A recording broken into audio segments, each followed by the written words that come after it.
Olá, leitores. Meu nome é Lucas Eduardo e hoje falarei sobre o livro Pai Rico, Pai Pobre, de Robert Kiyosaki e Sharon Lechter. A introdução revela como os autores se conheceram. Ambos partilhavam um desejo: educar financeiramente as pessoas. Essa questão começa a ser abordada pelo dilema vivido por Sharon como mãe, ao perceber que o sistema estude, tire boas notas e tenha um bom emprego não é mais um bom conselho para os seus filhos, enquanto Robert se incomoda com a ignorância financeira de um modo geral. Por isso, eles desenvolvem um jogo de tabuleiro dividido em duas etapas.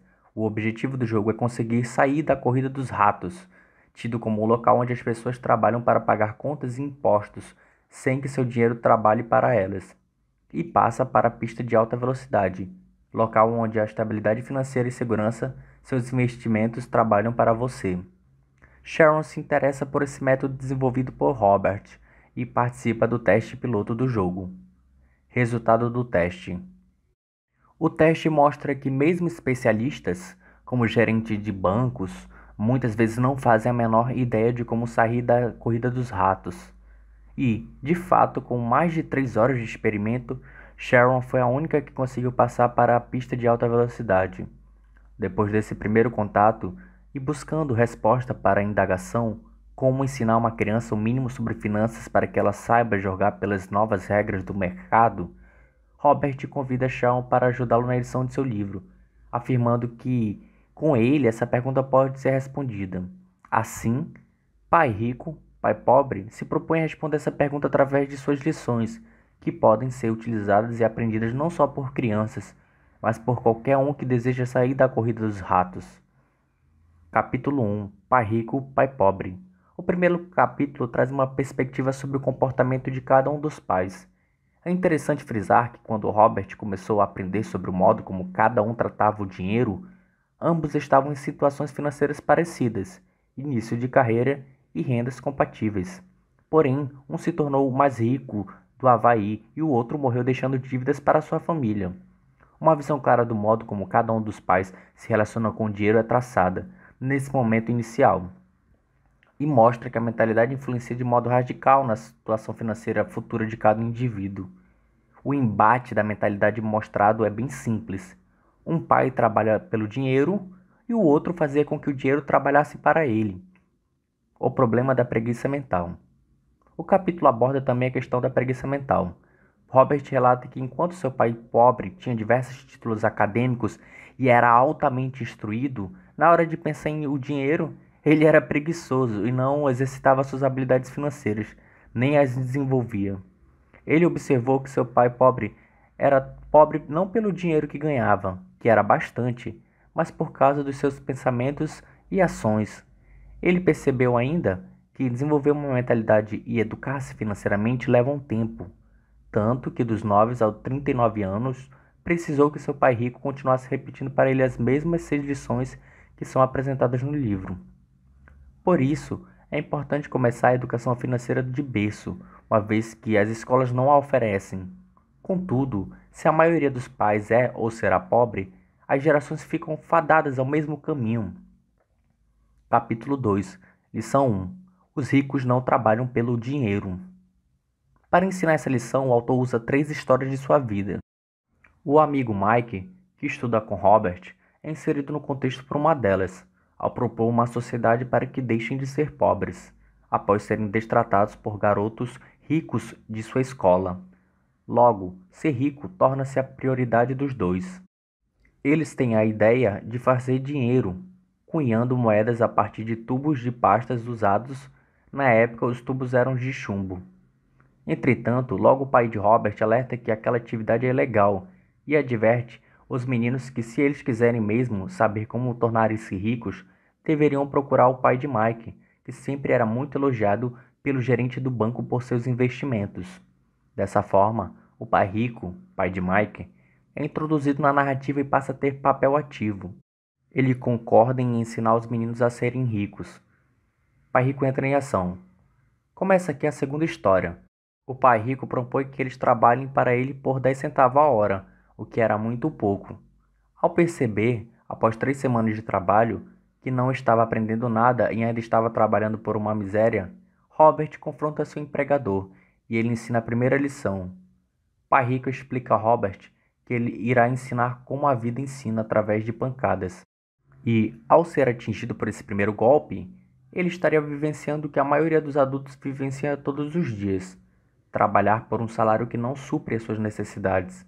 Ensina ainda que o aumentar o valor do rendimento mensal não soluciona o problema, restando então três alternativas para quem se encontra nessa situação.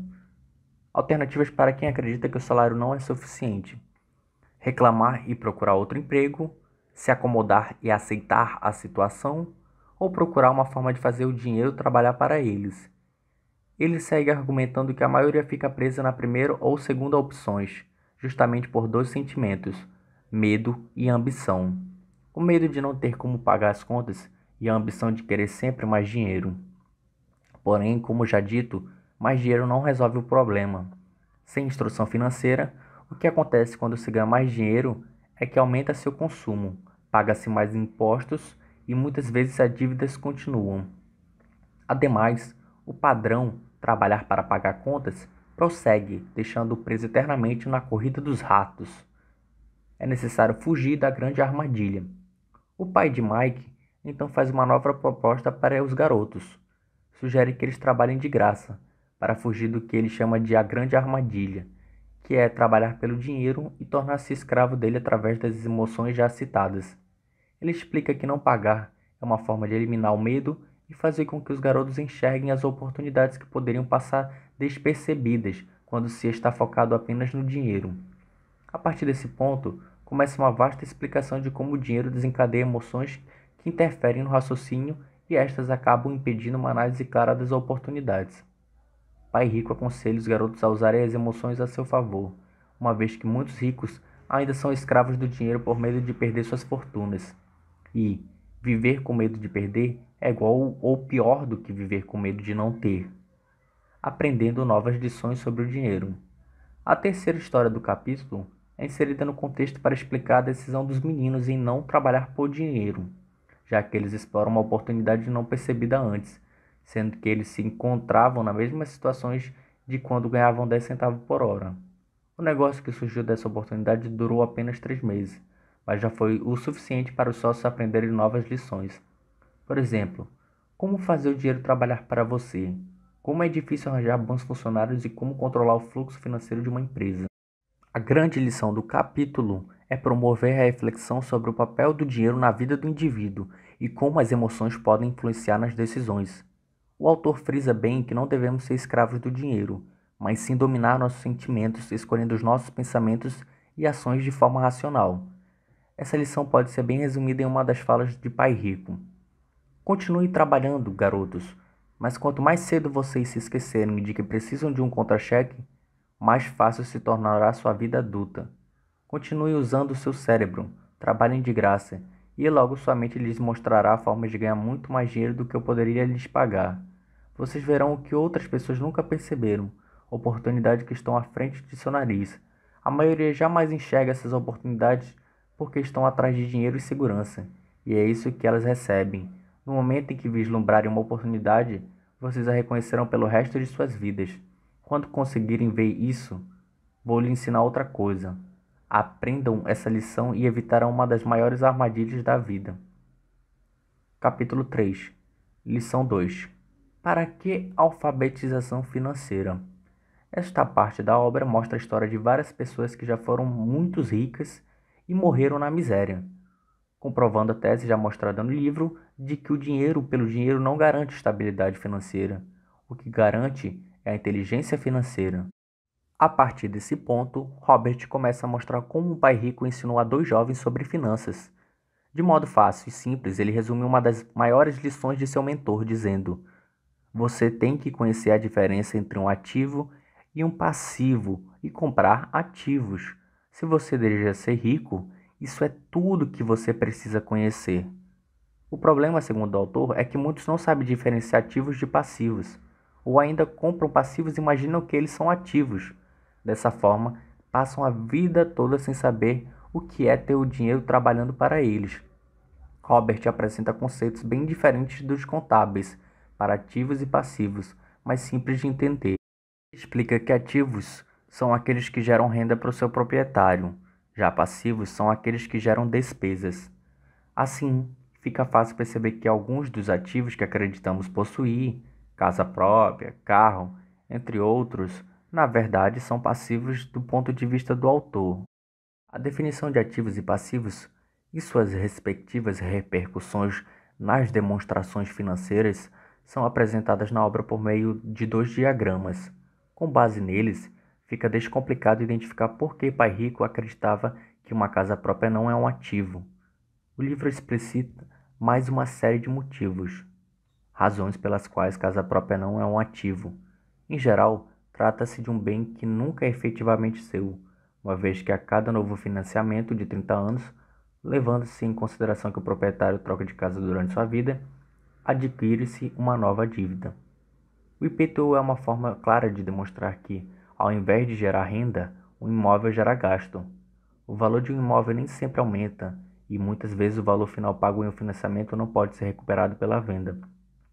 A imobilização do capital pode fazer com que oportunidades sejam perdidas, por não ter dinheiro para investir nelas quando surgem. Dessa maneira, a opção de adquirir um imóvel caro demais, em detrimento de começar um portfólio de ativos mais cedo, prejudica o indivíduo de três maneiras. Por que comprar um imóvel caro demais prejudica você?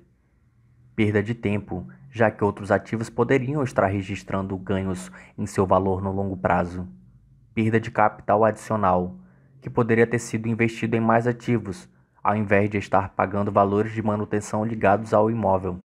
Perda na instrução. Para aprender a investir é preciso fazê-lo.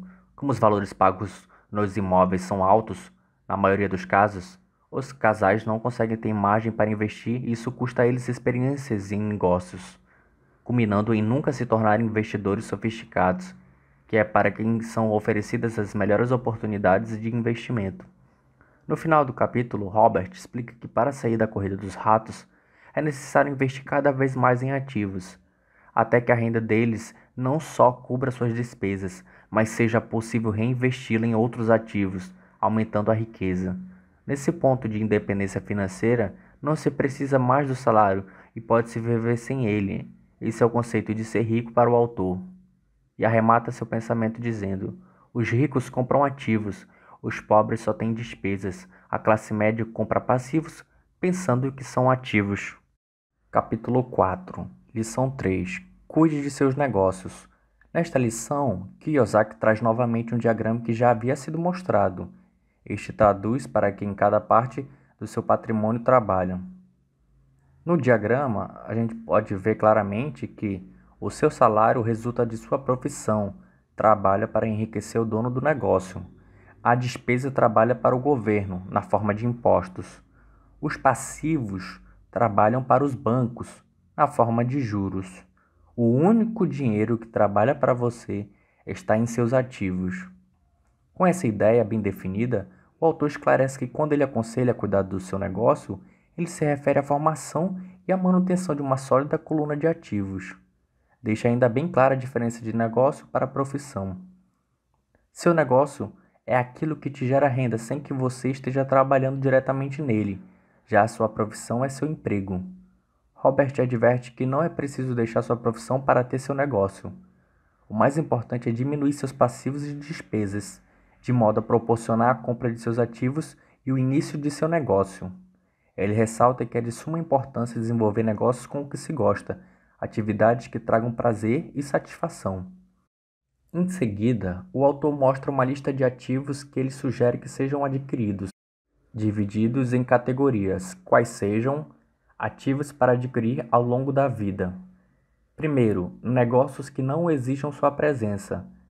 Seja dono, mas delegue a administração a outras pessoas. Se tiver que trabalhar nele, deixa de ser negócio e passa a ser uma profissão. Segundo, ações. Terceiro, títulos. 4. Fundos mútuos. 5. Imóveis que geram renda. 6. Promissórias. 7. Royalties de propriedade intelectual. 8.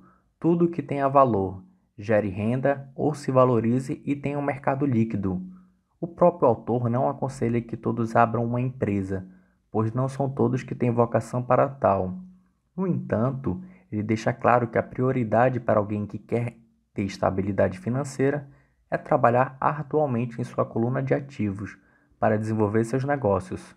Robert optou por imóveis, já que gosta dessa área e se sente satisfeito em negociá-los e alugá-los. Para finalizar a lição, o autor fala um pouco sobre a aquisição de artigos de luxo. Eles podem ser comprados, mas após seus ativos, de preferência com a renda destes. Se este for o caso, a sensação será de satisfação pessoal, por ter aplicado seu dinheiro corretamente, de forma que ele trabalhou para você e te presenteou com um carro novo, uma bolsa de grife ou outro item.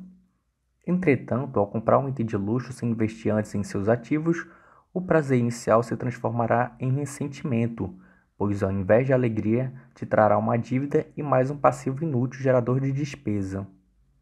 Capítulo 5. Lição 4. A história dos impostos e o poder da sociedade anônima. O capítulo conta um pouco da história dos impostos e como eles oneram os trabalhadores. Depois passa a explicar como os ricos conseguiram driblar a máxima de tire dos ricos e distribua para os pobres, pregada pela lógica dos impostos. É nesse ponto que se insere as sociedades anônimas e o modo como elas protegem o capital nela investido. Além de reduzir o montante de impostos pagos por uma lógica muito simples, apresentada ao longo do capítulo, que pode ser resumida em: os ricos com sociedades anônimas ganham, gastam e pagam impostos. As pessoas que trabalham para as empresas ganham, pagam impostos e gastam. O segundo ponto alto do capítulo traz do que para Kiyosaki se compõe o QI financeiro. Composição do QI financeiro. Ele o divide em 4 áreas: contabilidade, investimento, conhecimento de mercado e lei. Ao conhecer a contabilidade, pode-se entender a situação de uma empresa e analisar de forma clara se é um bom ou mau investimento, além de seus pontos fortes e fracos.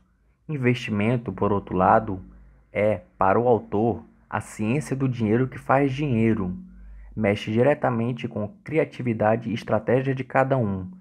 Entendimento dos mercados representa a necessidade de conhecer os aspectos técnicos dos mercados e os fundamentos de investimento. A lei mostra a importância de conhecer a legislação e se beneficiar dela, através de vantagens tributárias e proteção dos ativos em processos judiciais. Os ricos controlam tudo, mas não possuem nada. Capítulo 6. Lição 5. Os ricos inventam dinheiro. Ao longo desse capítulo, o autor frisa várias vezes que a decisão de educar-se financeiramente, desenvolver o QI financeiro e assumir o risco é de cada um. Contudo, ele destaca que o principal motivo para fazê-lo é ter mais opções, visto que atualmente a riqueza reside nas informações e na forma como elas são usadas. E, para saber o melhor modo de utilizá-las, nada como uma sólida base de conhecimentos financeiros. O autor conta ainda várias histórias de vida para inspirar os leitores. Ele mostra o caso de uma mulher que, ao jogar Cash Flow, jogo criado por Robert e explicado na introdução do livro, se revolta por não se identificar inicialmente nas situações do jogo e achar que está perdendo tempo, pois foi para a palestra dele para aprender a investir. Kiyosaki traz uma lição fundamental com essa história. Muitas vezes é difícil identificarmos que estamos vivendo uma situação até que se reflita sobre ela. É necessário aprender a reconhecer e aproveitar oportunidades. O autor cita também que, normalmente, as pessoas reclamam do jogo por não saberem aproveitar as oportunidades que lhes são dadas. O jogo oferece inúmeras chances de sair da corrida dos ratos para alguns jogadores, mas eles não as reconhecem e, em muitos casos, a chance é única.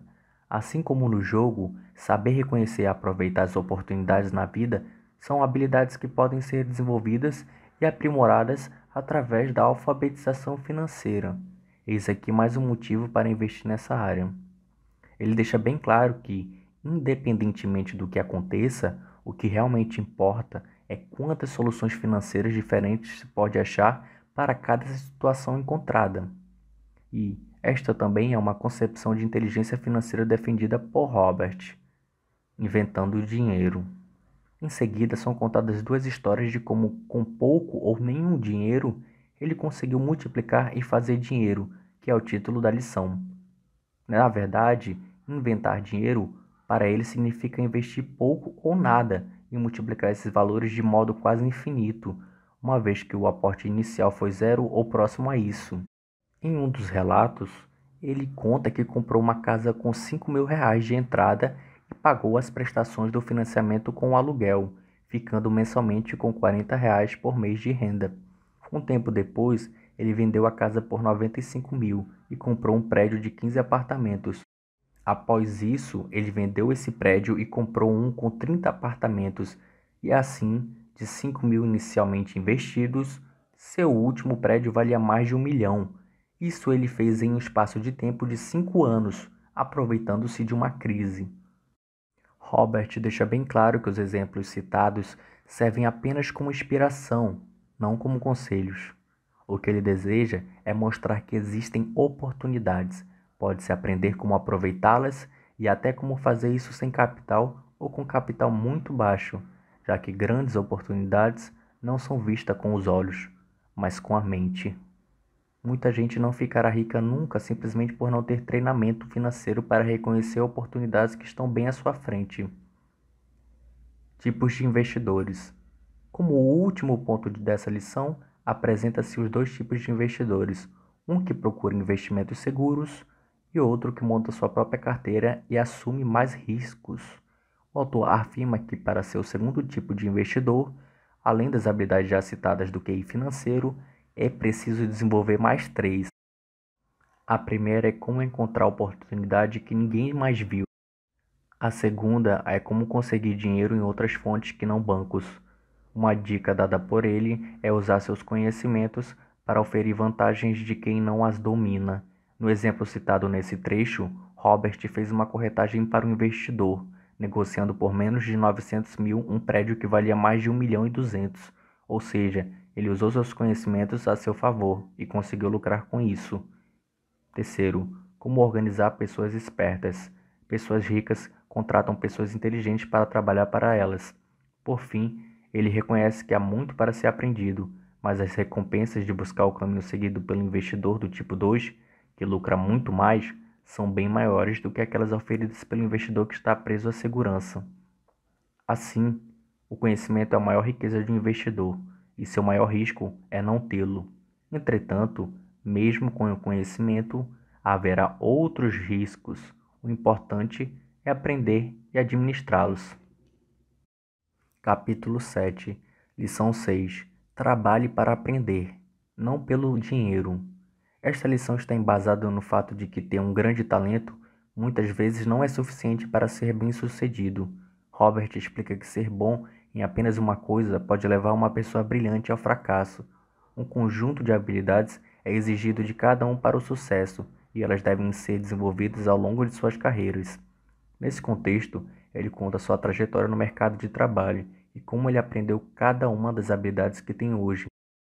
Foram muitas carreiras com grandes perspectivas que ele largou, pois sabia que não queria ficar preso na grande armadilha. E durante todo esse tempo controlou seu medo e sua ambição para garantir que alcançaria o que havia planejado. Primeiramente, ele alerta para a necessidade de se escolher as habilidades que devem ser aprendidas e então buscar empregos para desenvolvê-las. Mesmo que a mudança de ambiente de trabalho não seja vantajosa financeiramente, o autor aconselha que seja feita, pois as habilidades aprendidas serão de suma importância para a construção de sua riqueza. Pai rico, conta Robert, sempre repetia: você precisa saber um pouco sobre várias coisas.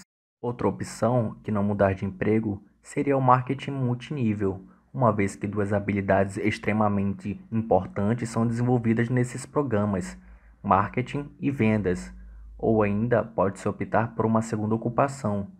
Assim, o autor quer mostrar que trabalhar visando o aprendizado e metas de longo prazo é mais vantajoso que trabalhar para pagar contas, pois com esta mentalidade a corrida dos ratos nunca deixará de ser uma realidade para você. É preciso também estar constantemente fazendo uma autoanálise para saber o que o futuro oferece e mudar o rumo dele quando as perspectivas não forem animadoras. Deixar a vida acontecer não é uma decisão sábia. A maioria das pessoas não é bem-sucedida pelo medo do fracasso e da rejeição, ou simplesmente por insistirem na especialização. O autor conta várias histórias nesse capítulo de pessoas que rejeitaram seus conselhos de variar suas habilidades para ter mais sucesso. O segredo do sucesso. Para ele, o segredo do sucesso é claramente fazer com que ele aconteça e ter várias ferramentas para possibilitar tal concretização. Conhecer vários meios para que ele se torne real aumenta suas chances de ser bem-sucedido. Porém, as pessoas têm medo e acabam presas na armadilha da especialização. E, quanto mais especializado você se torna, menos oportunidade você tem de alcançar o sucesso. Kiyosaki traz um último exemplo na lição, relatando que seu pai instruído, pai pobre, trabalhava cada vez mais arduamente quanto mais competente se tornava. Ele também se via cada vez mais encurralado quanto mais se especializava. Embora seu salário aumentasse, suas escolhas diminuíam. Pouco depois de ter sido mandado embora do trabalho no governo, descobriu como era vulnerável profissionalmente. É semelhante ao que ocorre com os atletas profissionais que de repente sofrem uma lesão ou ficam velhos demais para o esporte. Sua posição bem remunerada é perdida e eles têm habilidades limitadas às quais recorrer. Conclui mostrando as principais habilidades administrativas necessárias para o sucesso. Primeiro, gestão do fluxo de caixa. Segundo, gestão de sistemas, incluindo você e o tempo dedicado à família. Terceiro, gestão de pessoal. As habilidades especializadas mais importantes são vendas e compreensão da comercialização. E a habilidade de vender, portanto, de comunicar-se com outro ser humano, seja cliente, funcionário, chefe, cônjuge ou filho, é básica para o sucesso pessoal. São habilidades de comunicação como redigir, falar e negociar que são cruciais para uma vida de sucesso. Capítulo 8. Como superar obstáculos. Acabadas as lições, o próximo capítulo trata de 5 fatores que podem atrapalhar os objetivos financeiros de quem não tomar cuidado com eles. Mesmo que a alfabetização financeira tenha sido feita com sucesso, são eles: medo, ceticismo, preguiça, maus hábitos e arrogância. O medo, já amplamente debatido no livro, traz consigo duas implicações. A primeira é a grande armadilha, tratada anteriormente. A segunda é a busca incessantemente por segurança, que pode atrapalhar seu objetivo de ser verdadeiramente rico. Caso o medo seja de fato uma parte maior do que se possa controlar, só existe uma saída: começar cedo, já que investimentos mais seguros rendem menos e demandam mais tempos para retornar quantias consideráveis. Nesse âmbito, o autor conta diversas histórias inspiradoras para estimular o leitor a ver o risco com outros olhos. Ele afirma que não existe rico que nunca perdeu dinheiro, e que ninguém gosta de perder dinheiro, mas o que realmente conta é a postura diante da perda. Quem transforma a perda em motivação para ganhar é um vencedor. Quem a transforma em razão para desistir é um fracassado. Ceticismo. Ao abordar o ceticismo, que é a segunda razão pela qual muitos não alcançam a riqueza, o autor conceitua o mesmo como a soma do medo e dúvida, que paralisam o investidor e o impedem de analisar as oportunidades. Chega até a dar exemplos de céticos. 2 chamam mais atenção. Um fechou um negócio imobiliário com a ajuda de Robert, que já fazia isso há anos, quando ajudou esse amigo. Porém, dias depois, voltou atrás e perdeu uma valorização de mais de 50 mil em 2 anos, por dar ouvidos a um vizinho que nunca havia investido em imóvel na vida e não tinha conhecimento suficiente para aconselhá-lo. Assim, o pessimismo de alguém que nem entendia do negócio influenciou o medo e a dúvida do amigo de Robert, fazendo com que ele ficasse paralisado diante de uma oportunidade. O segundo exemplo relata a história de outro amigo pessimista, que ao ver o preço da gasolina subir, mostra ao autor todas as projeções de que em alguns anos a indústria petrolífera estará com preços muito mais altos. Robert aproveita as informações valiosas e investe em ações de uma pequena empresa petrolífera por 65 centavos, e em menos de 2 anos elas já valiam R$ 3 cada. Ou seja, ao invés de ver a oportunidade, o cético se apavorou com os preços da gasolina, criticou o sistema e não viu a oportunidade, mesmo possuindo as informações. Preguiça. A preguiça vem em seguida, como terceira causa do não enriquecimento. Ela, muitas vezes, se disfarça da ocupação, deixando as pessoas sempre ocupadas demais para cuidar de seus interesses financeiros. A preguiça mental é outra desincentivada pelo autor. Ele aconselha sempre pensar: como posso fazer para conseguir tal coisa? Fechar as portas com um simples não posso comprar, não é possível atingir, nunca terei isso, nunca serei aquilo, é um grande erro e estimula a preguiça mental. Maus hábitos. O conselho para evitar que os maus hábitos, quarto item listado, destruam sua vida financeira é simples. Faça o que os ricos fazem. Cultive os bons hábitos que fazem deles bem-sucedidos. Uma das coisas que Pai Rico fazia era se pagar primeiro. Não importava quais as demais contas, pois estando estimulado por ter recebido sua parte, mesmo que o dinheiro não desse para todas as contas, ele estaria motivado a fazer dinheiro de outras formas para honrar suas obrigações. Arrogância. Arrogância, por sua vez, é ego mais ignorância, ensina o autor. Ter instrução é importante tanto para não ser arrogante, como para descobrir quando os outros estão sendo. Ser arrogante implica em perder dinheiro, uma vez que entrar em negociações sem saber ao certo do que se trata aumenta o risco para o investidor. Capítulo 9. Em ação. Depois de explanado todo o arcabouço teórico, o capítulo 9 trata de como colocar as ideias do livro em prática, como começar a enriquecer, como ter independência financeira. São listados 10 passos para que isso aconteça. Primeiro, razão, combinação de quero e não quero. Liste-os e se mantenha firme. Seus motivos para prosseguir devem ser fortes e bem claros. Segundo, escolha. Escolha o que fazer com seu tempo e com seu dinheiro. É o poder da escolha. Todos têm escolha. Escolha ser rico e faça essa opção a cada dia. Instrução também é uma escolha. Invista em seu ativo mais precioso, sua mente. Compre livros, ouça áudios, assista a filmes e vá a seminários. Domine os assuntos de seu interesse e aprimore as habilidades para os seus negócios. Escolha dar like nesse vídeo também. Terceiro, amigos. Cerque-se de pessoas que, assim como você, gostem de discutir dinheiro. Escolha bem suas companhias. Os amigos queridos que não são pessimistas ou não se enquadram no seu perfil não precisam ser isolados. Apenas tome cuidado para não dar ouvido às suas críticas e análises tortas. 4. Aprendizado rápido. No mundo em rápida mudança de nossos dias, a questão não é tanto o que se sabe, porque com frequência o que se sabe já está ultrapassado. É a rapidez com que se aprende. Quinto, pague a si mesmo primeiro. Essa importante regra exige algo extremamente importante para o sucesso nas finanças: autodisciplina. Esta é uma habilidade que deve ser desenvolvida se seu objetivo for ser rico. Existem ainda dois conselhos valiosos destacados nesse ponto. Primeiramente, não se endivide demais. Mantenha suas despesas reduzidas e forme seus ativos primeiro. Em segundo lugar, quando estiver apertado de dinheiro, não se afobe e não gaste suas poupanças ou investimentos. Use a pressão para inspirar seu gênio financeiro a descobrir novas formas de ganhar mais dinheiro. Então pague as contas. Você terá aumentado sua habilidade de ganhar mais dinheiro, bem como sua inteligência financeira. 6. Pague bem seus assessores. Para ter os melhores profissionais trabalhando para si, é necessário remunerá-los bem, uma vez que a lógica é bem simples. Quanto mais eles ganham, mais você pode ganhar com seus serviços. 7. Seja um doador índio. Este é o poder de obter alguma coisa a troco de nada. Quando os primeiros colonizadores brancos chegaram aos Estados Unidos, eles ficaram espantados com a prática cultural de alguns índios americanos. Por exemplo, se um colono estava com frio, o índio lhe dava um cobertor.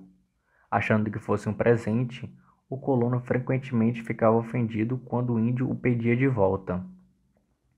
No mundo da coluna de ativos, é vital para a riqueza ser um doador índio, já que a primeira pergunta do investidor sofisticado é: com que rapidez posso ter meu dinheiro de volta? Ele também quer saber o que poderá obter de graça ou o que se chama uma participação nos lucros. É por isso que o retorno sobre o investimento é tão importante. 8. Ativos compram supérfluos. Compre supérfluos com a renda proveniente de seus investimentos, desde que seu dinheiro trabalhe para pagá-los e não você. 9. Imite seus heróis. Heróis podem fazer mais do que simplesmente fornecer inspiração. Eles mostram que é possível fazer. 10. Ensinar e receber. Quando se trata de dinheiro, amor, felicidade, vendas e contatos, tudo o que se precisa lembrar é doar primeiramente o que se deseja e isso retornará aos montes para nós. Por isso, se você quer saber mais sobre dinheiro, ensine alguém. Capítulo 10. Ainda quer mais? Nos últimos conselhos compartilhados, o autor defende que a tese de que é preciso dinheiro para ganhar dinheiro é o pensamento das pessoas sem sofisticação financeira. O dinheiro é apenas uma ideia. Se alguém quer mais dinheiro, precisa apenas mudar sua forma de pensar. Toda pessoa que se fez por si própria começou com uma ideia pequena que transformou em algo grande.